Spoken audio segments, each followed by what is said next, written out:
This story is titled, "My Wife Said, You're Nothing More Than a Co-Parent, Not My Real Match." So, I became exactly that, detached, indifferent, and unavailable. But when she finally noticed, it was already too late. Hey, Reddit, throwaway for obvious reasons. Never thought I'd be sharing this story here, but I've been lurking in this sub for a while and think maybe my experience could help someone else going through the same, __.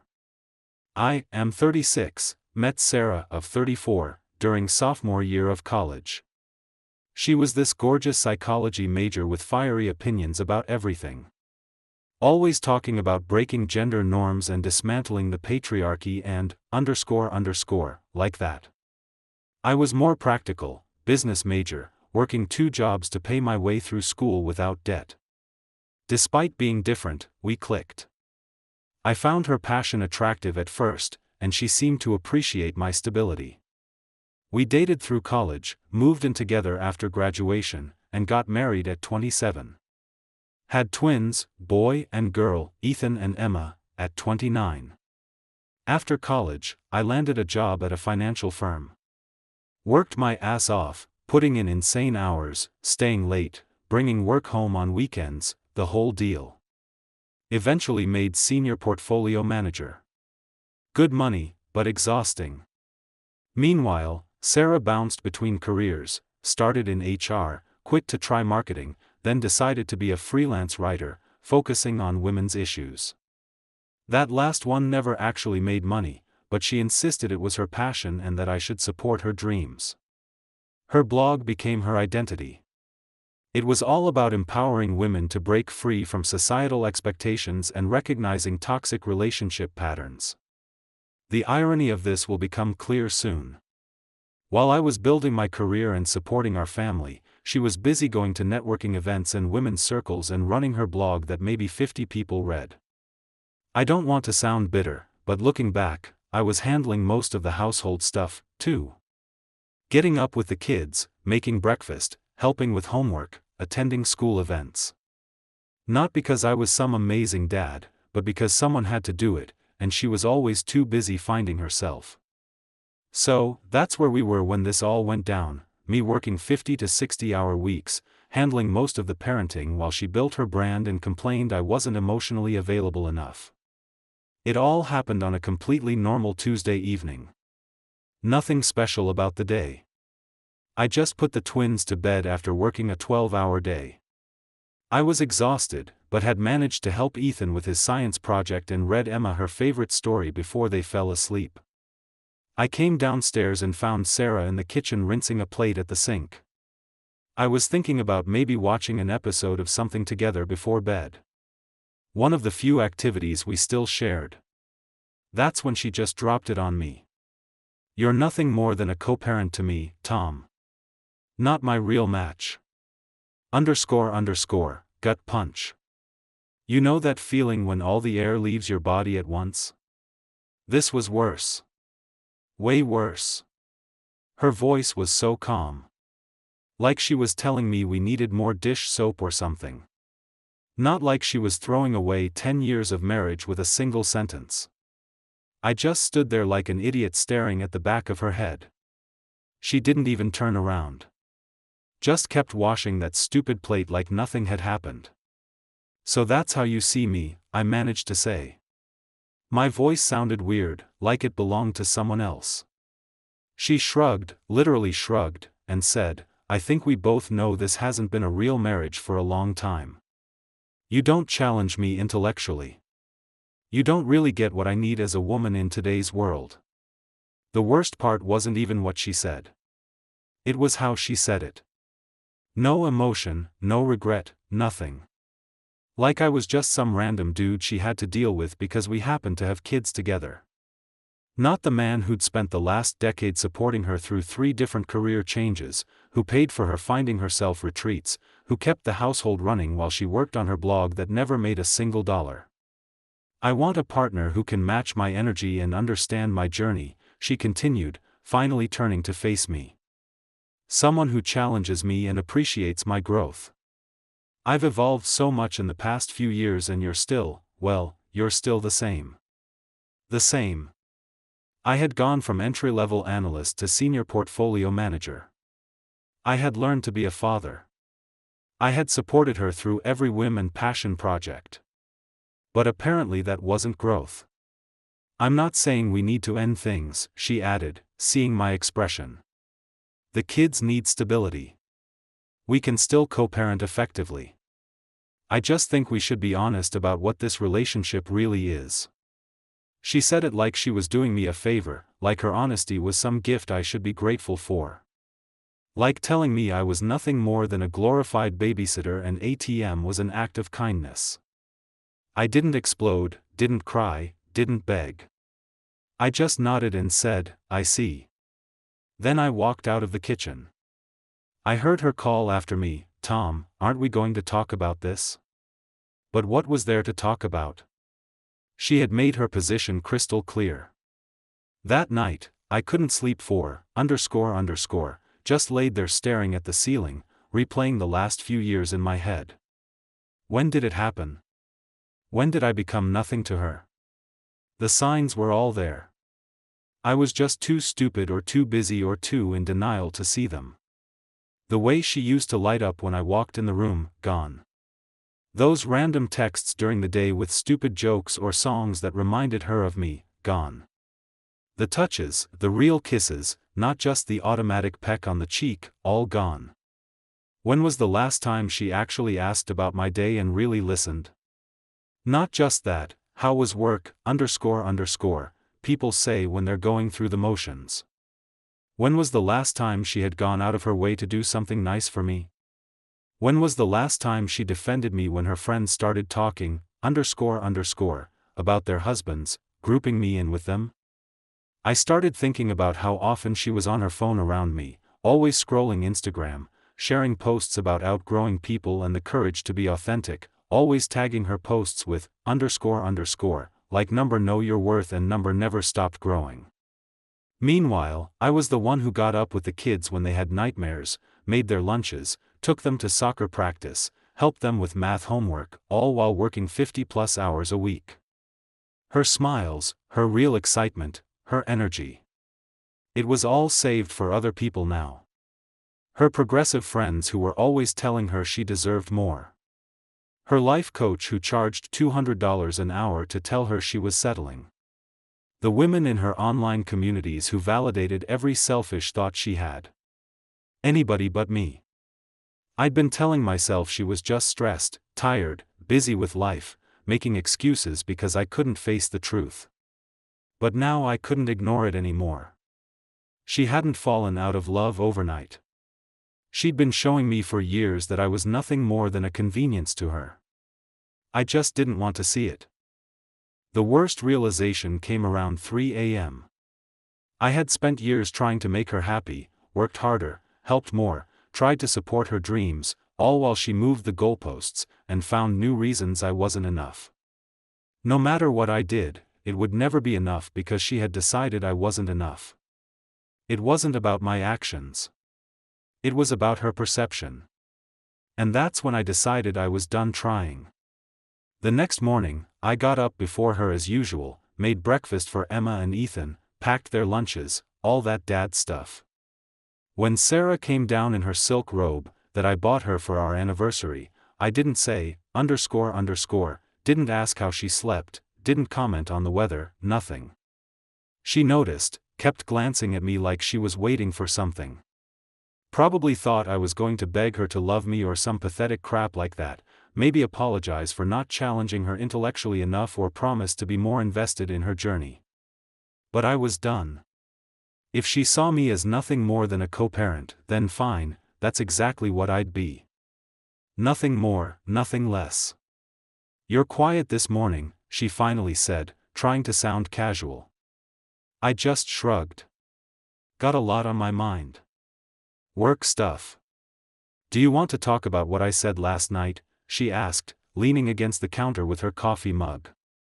"I think it's important we get on the same page."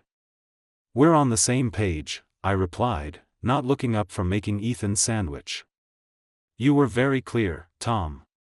"I wasn't trying to hurt you," she said, her voice taking on that condescending tone she used when she thought she was being emotionally intelligent. I was just being honest about where I am right now. I appreciate the honesty, I said flatly. Now, we both know where we stand. I could tell she was confused by my reaction. She had expected tears or anger or desperate promises to be the man she wanted. Instead, she got calm acceptance, and that threw her completely off script. I dropped the kids at school and went about my day with this new mindset. I wasn't her husband anymore. I was just the father of her kids. That's it. No more doing her favors. No more listening to her drone on about how hard her day was rearranging the living room furniture or writing another post for her blog.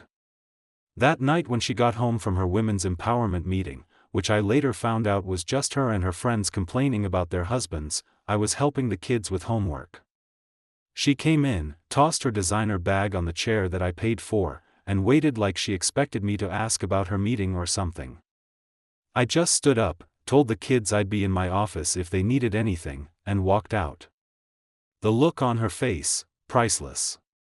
In my office, I opened my laptop and created a new document. I titled it Exit Strategy. Then I made a list of everything I needed to do to protect myself and the kids. First item, call a lawyer. So that became our new normal. No more small talk. No more checking in during the day. No more doing little favors for her. Dinner was about the kids. I'd talk to them, laugh with them, but not with her. If she spoke directly to me, I'd answer politely but briefly. How was your day? She'd ask. Fine, that's it. No details. Did you see that email from Emma's teacher? Yes, already handled it. End of conversation. I started making my own plans on weekends. Sometimes I'd take the kids out without even telling her where we were going.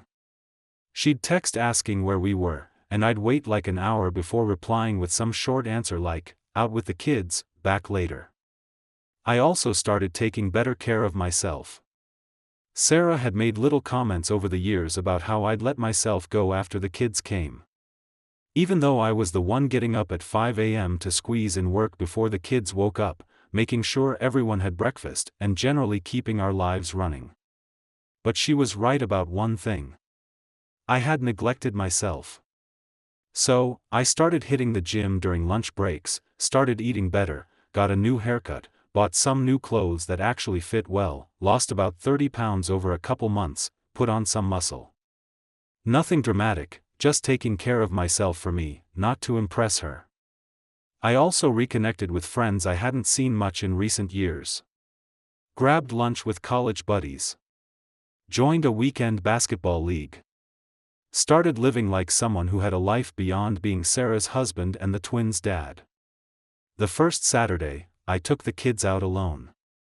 She was sitting on the couch when we got home, pretending to look at her phone, but actually watching videos about setting boundaries with men or some __. Where'd you go? She asked, trying to sound casual.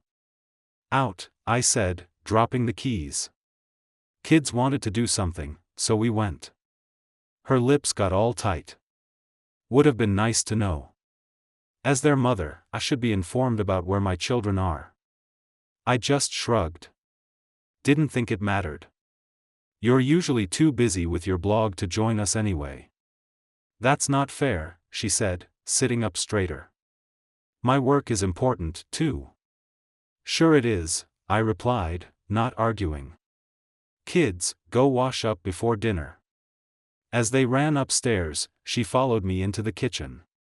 What's going on with you? You've been acting weird ever since our talk.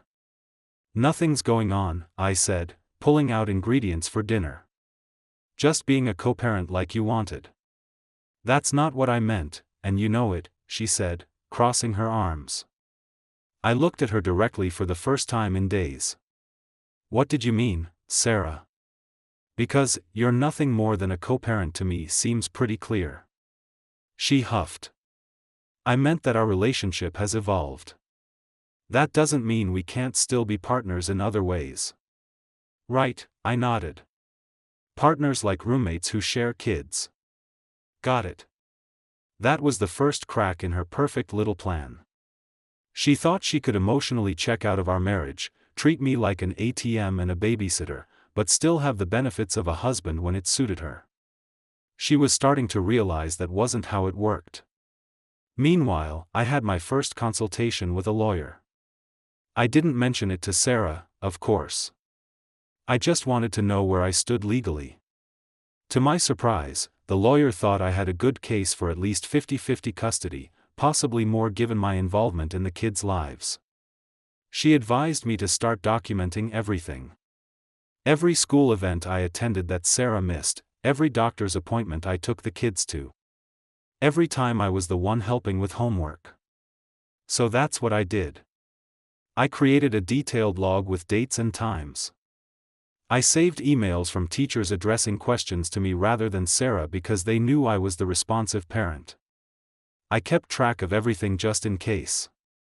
I also started putting aside money in an account Sarah didn't know about. Not hiding assets. Everything would be disclosed during a divorce if it came to that, but making sure I had financial resources that were just mine. The lawyer assured me this was legal as long as I wasn't using joint funds or hiding money that should be considered marital property. It took a while, but Sarah started to notice the difference. She'd try to start conversations about her day or something profound she read online. I'd just nod or give one-word answers. She tried wearing sexier outfits around the house. Too little, too late. I also noticed how she suddenly started caring about things I was doing. When I mentioned to the kids I was thinking about taking them skiing in the winter, she piped up. That sounds fun. I've always wanted to learn to ski. I just nodded and continued my conversation with Emma and Ethan, completely ignoring her attempt to include herself. One night, about 6 weeks into this new arrangement, I was reading a book on the couch when she sat down next to me, closer than she had in months. "You've lost weight," she observed, her eyes scanning me up and down. "Yep," I replied, not looking up from my book. "You look good," she said, her voice dropping a little. "Really good. Thanks." Still not looking up. "Tom," she said, placing her hand on my arm. "Can we talk? I feel like there's this wall between us lately." I finally looked at her. "What do you want to talk about?" "Us," she said, looking relieved that she'd gotten my attention. "I feel like you've completely withdrawn from me." "I'm just respecting the parameters you set," I said calmly. "You made it clear what I am to you. I'm adjusting accordingly." "I think you misunderstood what I was trying to say," she backpedaled. "I never meant that I don't care about you or that I don't value our relationship." I closed my book. "What did you mean then when you said I'm nothing more than a co-parent to you? What possible interpretation of that should I have taken?" She faltered. I was trying to be honest about feeling disconnected. I didn't mean it should stay that way forever." "Well, I've had some time to think about it, and I realized you were right," I said, standing up. "We are just co-parents, and that's all we need to be for the twins' sake." I walked away, leaving her sitting there. For the first time, she was the one watching me go. Then, one night, she came home looking all irritated after seeing one of her friend's social media posts about a romantic vacation. I was in the living room reading a book, looking better than I had in years. And she just stood there like she was waiting for me to acknowledge her. "You've been acting weird for weeks," she finally said. I looked up from my book. "Weird how?" "I don't know. Just different, distant. It's like you're not even trying to make our relationship work." I closed my book. "I thought this is what you wanted." She blinked like I'd slapped her. "What?" "You said we're just co-parents," I reminded her, keeping my voice flat. "So, that's what I'm doing. Parenting. Everything else is irrelevant, right? Isn't that what you and your empowerment group are always talking about? Being your authentic self?" She just stared at me, opened her mouth to say something, then stopped. That told me everything I needed to know. She hadn't expected this. She thought I'd chase after her, beg for her attention, keep trying to win her back while she kept treating me like __. Instead, I'd given her exactly what she asked for. And now she was the one who didn't know how to handle it. "This isn't what I wanted," she finally said, her voice quiet. "I wanted us to work on our relationship, not give up on it." "Funny way of showing it," I replied. "Telling someone they're nothing more than a co-parent doesn't usually inspire them to invest more emotionally." "I was frustrated," she said, sitting down across from me. "I felt like you weren't hearing me when I talked about feeling unfulfilled. And now I hear you loud and clear," I said. "Message received." She looked at me for a long moment. "So that's it. After 10 years of marriage, you're just checking out." The irony was so thick I almost laughed. I learned from the best. After that night, things changed again. She started watching me, listening more, trying to figure out what was going on. She'd hesitate before speaking, like she was choosing her words carefully. She was waiting for me to crack, to break this new routine, but I didn't. She started trying to get my attention in little ways, asking if I wanted something from the store, mentioning shows we used to watch together, getting more direct, wearing the lingerie that had been collecting dust in her drawer, talking about how important male energy was in the house, complete 180 from her usual "men are the problem, __." I noticed she'd stopped posting all those passive-aggressive quotes about outgrowing relationships and knowing your worth on social media too. Funny how that works. One evening after the kids were in bed, she cornered me in the kitchen while I was cleaning up. "You really don't care, do you?" she asked. "About what?" I said, putting the last dish in the rack. She let out this frustrated breath. "About any of this? About us?" I just looked at her and shrugged. "There is no us." Her jaw got tight. "So that's just it. You're fine with things being like this?" I dried my hands and looked her straight in the eyes. "No, but I've accepted it. You made it clear how you see me.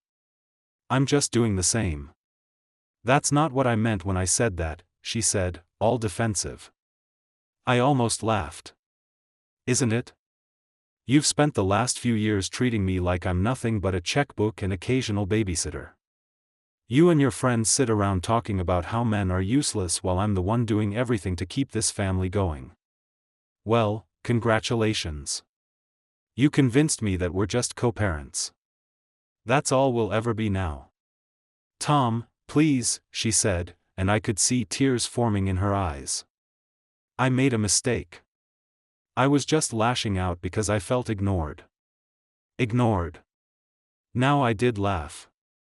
"Sarah, I have bent over backwards for you for years. I supported every career change, every hobby, every finding yourself phase. I've been the one keeping this family functioning while you were busy posting inspirational quotes on Instagram. So don't talk to me about feeling ignored." She wiped at her eyes.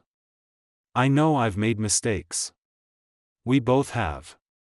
But don't we owe it to ourselves, to the kids, to try and fix this? The time to fix it was before you decided I was just a co-parent," I said.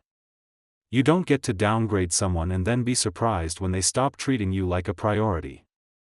She wanted to argue but couldn't. She knew I was right. She'd been the one to kill whatever we had. She'd spent so long convincing herself I was just playing a role in her life that didn't matter. And now that I'd stopped trying, now that I'd removed myself emotionally, she was realizing what that actually meant. She expected me to chase her, to fight for a place in her life she'd already written me out of. But when I didn't, she was the one feeling the distance. Over the next few weeks, her efforts to reconnect intensified. She started cooking my favorite meals, asking about my day and actually listening, offering to take care of the kids so I could have me time, suggesting date nights, initiating physical contact, but it was too late. I couldn't unsee what I'd seen. I couldn't unfeel what I'd felt when she so casually dismissed our entire relationship. Every time she tried to get close, I remembered her words, her tone, the way she couldn't even be bothered to turn around when she told me I was nothing to her. The final straw came when I overheard her on the phone with one of her friends. "I don't know what to do," she was saying, voice low. "He's completely different. It's like he flipped a switch. No, that's the thing. He's not even angry. He's just gone. Emotionally gone. I know. I've tried everything." Of course, I apologized. "Well," I said, "I was just frustrated and didn't mean it." "No, he's not buying it. I don't know what I'll do if he actually leaves." Yes, I know that's what I was talking about before, but I didn't actually want a divorce. I just wanted him to pay more attention to me. That confirmed everything. Her honesty about our relationship had just been a manipulation tactic. She thought if she threatened my place in her life, I'd work harder to please her. Instead, I called her bluff, and now she was panicking. I stepped away before she could see me. I didn't need to hear more. I already knew what I had to do. After 3 months of this new reality, I decided it was time for the final move. No need for drama or big emotional scenes, just clarity and the ultimate mic drop. One night after the kids were asleep, I sat across from Sarah at the kitchen table with a manila folder. "We need to talk," I said. She looked up from her phone, maybe even looking hopeful. "Yeah, I want a divorce." I expected something, anger, resistance, tears, I don't know. But what I got was silence. She just sat there staring at me like she couldn't process what I'd said. When she finally spoke, her voice was quiet. "Are you serious?" I nodded. Then I slid the folder across to her. "What's this?" she asked, opening it slowly. "Divorce papers already filled out and a few other things you should know." Inside was not just the divorce paperwork, but statements from our accounts. While she'd been busy finding herself, I'd been quietly preparing. I'd moved 75% of my recent bonuses to accounts she didn't know about. I documented every time she'd chosen her self-care over the kids. I had records of all the times I was the one who showed up for school events while she was at her retreats.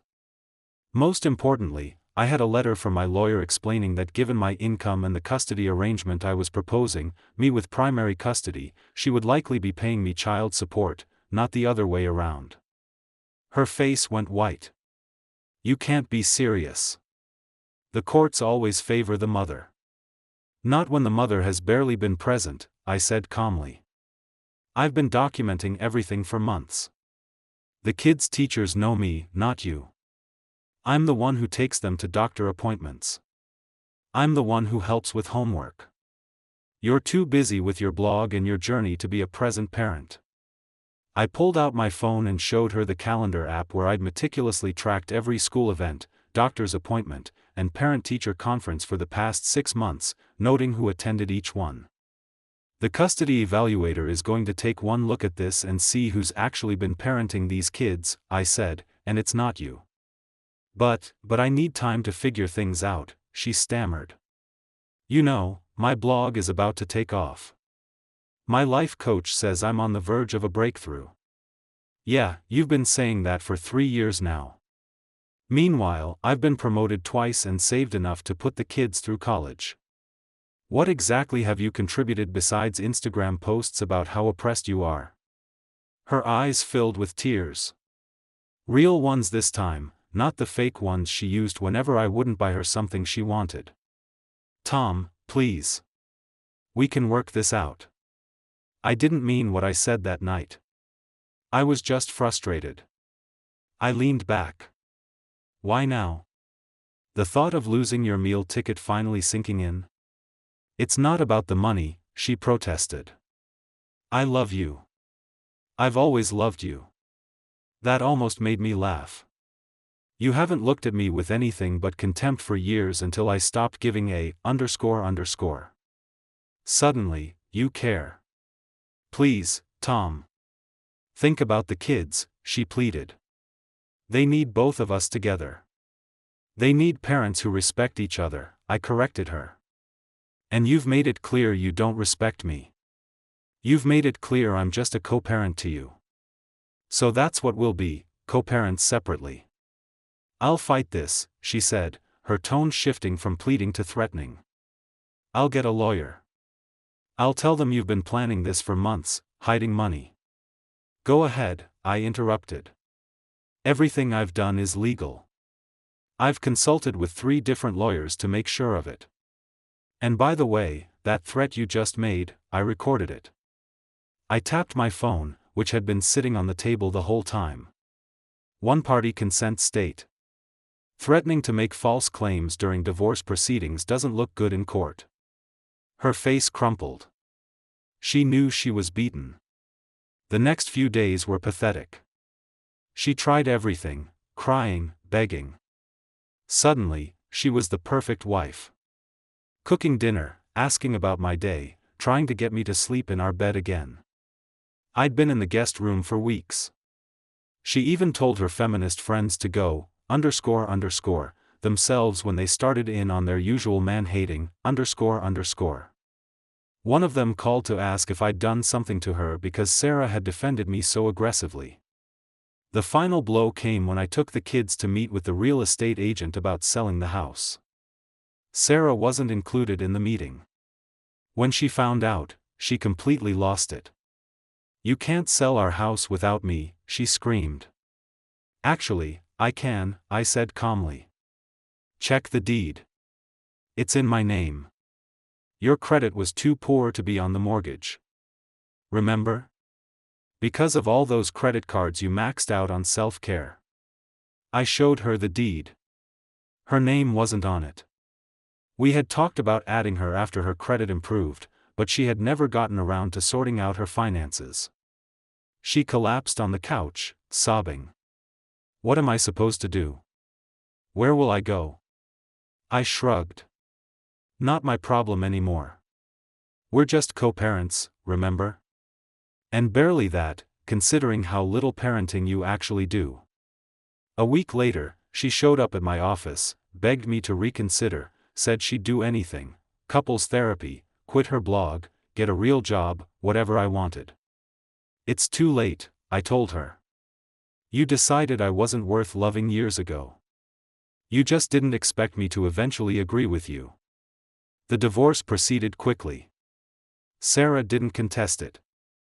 She couldn't afford a lawyer who could match mine, and she knew the evidence wasn't in her favor. The judge awarded me primary physical custody, with Sarah getting every other weekend and 1 dinner visit per week. The look on her face when the judge announced his decision was something I'll never forget, pure shock. She had been so convinced that being a mother automatically meant she'd get the kids regardless of her actual parenting. Reality hit her hard. As for the house, it sold for more than I expected. I used my portion to buy a nicer place closer to the kids' school. 3 bedrooms, a big backyard, a proper office where I could work from home some days to be more available for the twins. Sarah ended up in a small 1-bedroom apartment across town.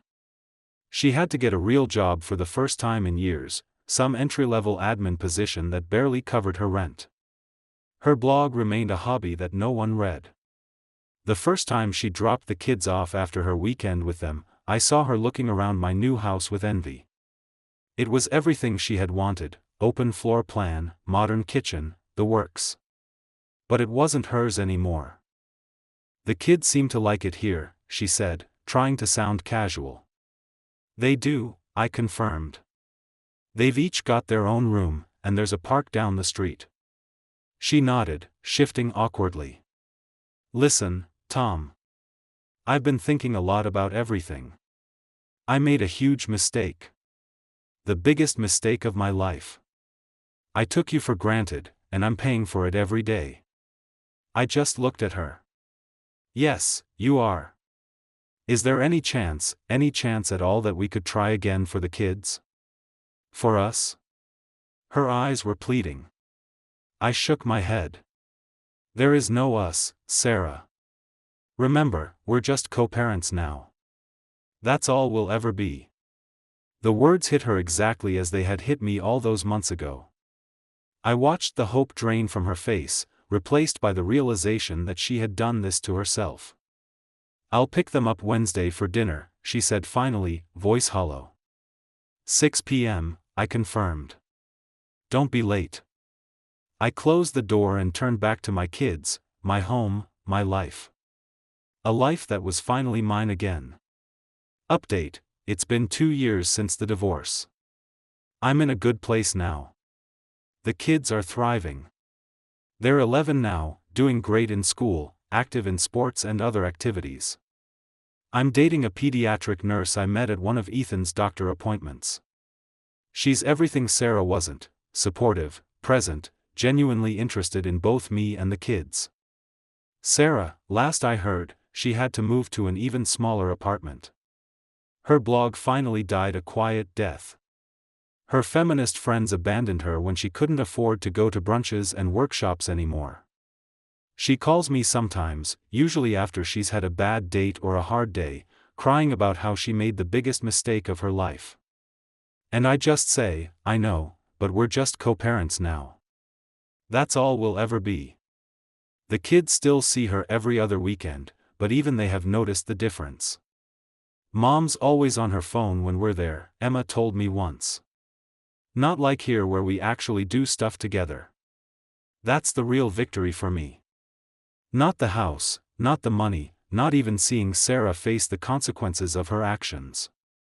It's knowing that my kids see and appreciate a parent who's actually present and engaged in their lives. So that's my story, Reddit. If you're in a similar situation, being taken for granted, being treated like you're nothing more than a convenience in someone else's life, know that you deserve better. You deserve to be valued. And sometimes the only way to show someone your worth is to remove yourself from the equation. Karma's ___, ain't it? Edit: holy ___, this blew up. Thanks for all the awards and support, bras. To answer the most common questions, yes, this is all legal. Consult a good lawyer and document everything if you're in a similar situation. No, I don't feel bad for her. She made her choices. Yes, the kids are doing great. Kids need stability and attention, not Instagram perfect family photos. Edit 2: for those asking about the financial stuff, talk to a financial advisor ASAP if you think your marriage is heading south. There are legal ways to protect yourself that don't count as hiding assets. Don't wait until it's too late. Edit 3: no, I'm not bitter. I've moved on. Writing this out was actually therapeutic. And yes, Jessica, the nurse I'm dating, knows all.